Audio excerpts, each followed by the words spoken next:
परिवर्तन वार्ता आपको रखे आगे, साझा करे बातें।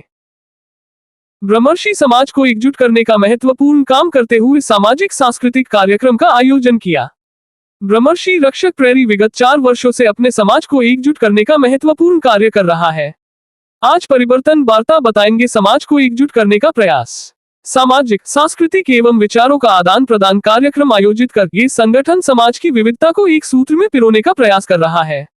आज रविवार को भोजपुरी से लेकर समाज के हर ऋषि मुनि और योगदान देने वाले व्यक्तियों को सम्मानित करने के लिए एक भव्य समारोह का आयोजन किया गया। ये समारोह विप्लवी लीला राय सभागार में हुआ, जो बंगाली महिलाओं की शक्ति का प्रतीक है और स्वतंत्रता संग्राम में उनकी अग्रणी भूमिका को दर्शाता है। सुप्रीम कोर्ट द्वारा राम मंदिर की तारीख को एक विशेष दिवस के रूप में मनाते हुए भोजपुरी गायिका पद्म भूषण शारदा सिन्हा और आराध्य परशुराम, गायत्री ठाकुर जैसे महान व्यक्तियों की पुण्यतिथि भी मनाई। इस कार्यक्रम के माध्यम से समाज को संगठित और एकजुट करने पर विशेष फोकस किया गया। धीरज कुमार के नेतृत्व में आयोजित इस कार्यक्रम में आमंत्रित अतिथियों का सम्मान किया गया और उन्होंने संक्षेप में अपने विचार प्रस्तुत किए। आप सभी का इस कार्यक्रम में शामिल होने के लिए धन्यवाद। कृपया हमारे चैनल को सब्सक्राइब करें और इस महत्वपूर्ण कार्य में हमारे साथ जुड़े रहें। मेरा नाम धीरज कुमार है। मैं रहने वाला वैशाली जिले से बिलोंग, ब्रह्मर्षि रक्षक प्रेरी का संस्थापक सदस्य, और ये मंच 2021 से चल रहा है, जो अपने समाज की विभूतियों की जयंती पुण्यतिथि के साथ अपने सनातन संस्कृति के ऊपर भी हम लोग कार्यक्रम करते हैं। तो आज ऐसे ही में एक कार्यक्रम हम लोगों ने किया है जो 500 वर्षों से चली आ रही है। राम मंदिर, जो आप लोग सुन रहे होंगे, अयोध्या धाम में रामलला का जो जमीनी विवाद को आज के दिन ही समाप्त किया गया है 2019 में, जो कोर्ट के मार्फत जो हम लोग सनातन को दिया गया है। और इसमें जो थे एक हमारे आराध्य भगवान परशुराम थे। हम अपने जो भी कार्यक्रम करते हैं उसमें अपने आराध्य को आमंत्रण देते हैं उनको। उसके बाद जो उसमें थे पद्म विभूषण शारदा सिन्हा जी, जो भोजपुरी गायकी, उनके भोजपुरी गायकी में सभी लोग जानते हैं, बिना उनकी भोजपुरी गायकी से जो है छठ, विवाह, उपनयन, संस्कार कुछ नहीं किया जाता है। छठ में अगर हम शारदा सिन्हा को याद नहीं करें तो भी अधूरा रह जाता है। विवाह के क्षेत्र में हो, उपनयन संस्कार के क्षेत्र हो, मुंडन, हर एक क्षेत्र में उनकी गायकी जो है उनको लोग सुनता है और उनकी गायकी को ही नतमस्तक करता है। और इसके साथ थे गायत्री ठाकुर, भोजपुरी जगत के बहुत पुराने ज़माने के गायक है। उन्हें 8 नवंबर 1950 में उनकी जन्म हुई थी और यही कलकत्ता जो लिलवा में वो पीतल फैक्ट्री में काम करते थे। काम का क्षेत्र, कार्य क्षेत्र उनका यही हावड़ा का पश्चिम बंगाल ही रहा है, हावड़ा डिस्ट्रिक्ट लिलवा में। और उसके बाद वो गायकी के क्षेत्र में आए तो उन्होंने जितने भी अपने सनातन धर्म के रामायण, किष्किंधा कांड हो, वेद पुराण, जितने भी अपने समाज के हैं उसको भोजपुरी में प्रस्तुत करके लोगों के सामने प्रस्तुत किए। और वो उनको तत्कालीन उस समय के जो राष्ट्रपति थे ज्ञानी जैल सिंह, उनको रामायण सम्राट की उपाधि दी गई है। और उस समय जितने भी हमारे कुल के जितने भी मंच थे उनको सम्मानित किया। आज ऐसे विभूति हमारे बीच नहीं रहे हैं, तो ऐसे पुरोधा को हम लोग उनकी जयंती पर उनको सम्मान दिए हैं, माल्यार्पण किया है। सभी जितने भी हमें ब्रह्मर्षि भाई उसको श्रद्धांजलि दिए हैं। और आज एक ऐसे विभूति का आपने चर्चा सुना होगा, स्वतंत्रता सेनानी रहे हैं, जिनकी 40वीं पुण्यतिथि आज है, जो नवादा जिला बनाए हैं और गया जिला के प्रथम जिलाध्यक्ष शत्रुघ्न शरण सिंह।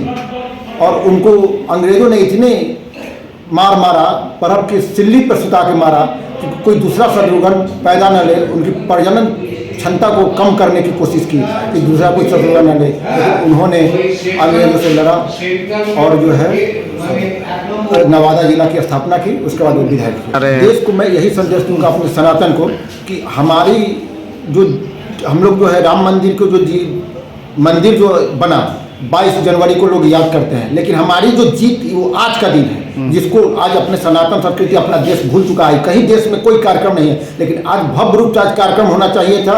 आज उस पर हम लोगों ने आपने देखा कि हमने सुंदरकांड की पुस्तिका दी है सभी लोगों को। उसके बाद हमने दीप दिया है। मंदिर के लिए लड़े तो ये जो विवादित ढांचा जो था, विवादित जो ये एक्चुअली में तो राम मंदिर था, इसको बाद में अब ये राम कब आए, बाबरी कब आए, ये आप आकलन कीजिए। पहले राम थे कि पहले बाबरी थे? ढांचा जो विवादित ढांचा था, इसकी जो जीत हुई ये आज का दिन है, जो कोर्ट के माध्यम से। मैं ये नहीं कहता हूँ कि कोई पार्टी, कोई जज, ये जजमेंट कोर्ट के माध्यम से हम लोग को मिला है, उसकी खुशी आज है जिस पे आज मंदिर बने। ये जातिवाद इसलिए है। तो इसमें कैसे कर रहे हैं? जैसे राम मंदिर तो ये था, इसके साथ जाति, क्योंकि हम लोग जिस समाज, जिस कुल से आते हैं, ये हम लोग का सामाजिक संगठन था, उसमें अपने सनातन धर्म को भी इसमें मैंने रखा। मैंने अपने धर्म, पहले मेरा धर्म है, उसके बाद जात।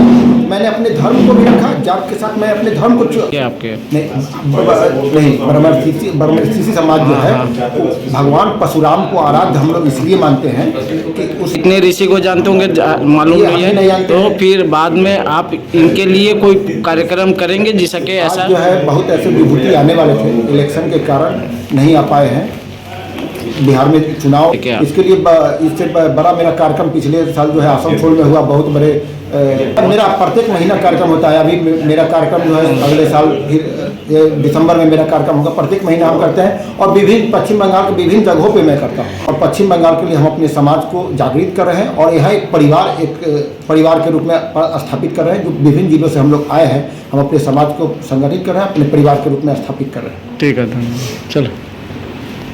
सुबोध सिंह, बिजनेस है। देश को समाज, देखिए देश जो है बनता है समाजों से, और समाज अपनी गतिविधियों से देश की सेवा करता है। आज के डेट में हम लोगों ने क्या किया, अपने समाज के लोगों के साथ अपने आज के दिन के इतिहास से जो लोग जुड़े हुए थे उनको याद किया। तो ये जो प्रसंग है ये सुनिश्चित रूप से रास्ते तक जाता है के माध्यम से देखिए आप जिसके यहाँ कर रहे हैं, ये ना तो जाति को देखी है ना किसी को देखी है, लेकिन देश के लिए लड़ी थी। देखिए आज भी मैं जाति को नहीं देख रहा हूँ, आज भी मैं जाति को नहीं देख रहा हूँ।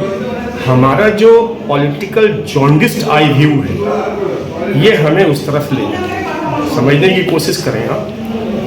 व्यवस्था कहता है क्लासीफाई एंड इंटीग्रेट, पॉलिटिक्स कहता है डिवाइड एंड रूल।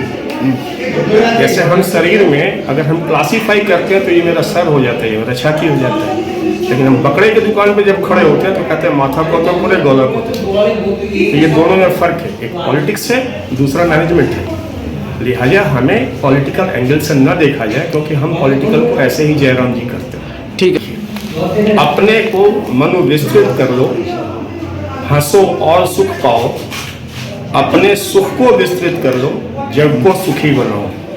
ये हमारा सनातन विचार रहा है संगठन का मूल मंत्र के रूप में। संगठन का मूल मंत्र हमारा यही है। ये पॉलिटिकल क्लासिफिकेशन है, पॉलिटिकल डिवीजन है। जब समाज अपना सर उठाएगा तो ये अंतर दूर चली जाएगा। जैसे मैं आपको साधारण सा चीज बताता हूँ, रक्त जो है उसे हार्ट फ्लो कराता है। क्या आप बता सकते हैं कि कोई ऐसा प्रदेश है जहां से वो बह के नहीं निकलता? नहीं बता सकते। उसी तरह से पैर में अगर चींटी काटता है या बिच्छू डंक मारता है तो क्या आप क्या कहना चाहते हैं कि ये सूचना मस्तिष्क को नहीं मिलता है? आप मॉडर्न डिवाइडिंग पॉलिटिकल एंगल से अगर चीज को उठा के गीता के पास ले जाएं तो मेरा कृष्ण साक्षात कहता है कि मैंने वर्णाश्रम धर्म बनाया। इसे आप वर्णाश्रम धर्म से लेके चलो। समस्या हमारी ये हो रही है कि हम ट्रेन के ऊपर ज्यादा ध्यान दे रहे हैं, मंजिल के ऊपर नहीं दे रहे हैं। रिजल्ट ये है कि अगर डिश टूट जाती है तो हम मंजिल भूल जाते हैं। अगर हमें मंजिल याद हो तो हम सिपाहियों की तरह पहाड़ की चोटी से होके भी उस जगह पे जाएंगे। ठीक। वार्ता क्या दे रहे हैं? वही संदेश है ना कि सबके लिए प्रेम, ठीक, सबके लिए प्रेम, सबके लिए हमदर्दी। एक फूल अगर बगीचे में खिलता है तो मेरे दिल में भी एक फूल खिलता है। इसी के लिए मैंने शुरू में कहा आपको, अपने को मनोविस्तृत कर लो, हंसो और सुख पाओ, अपने सुख को विस्तृत कर लो, जग को सुखी बनाओ।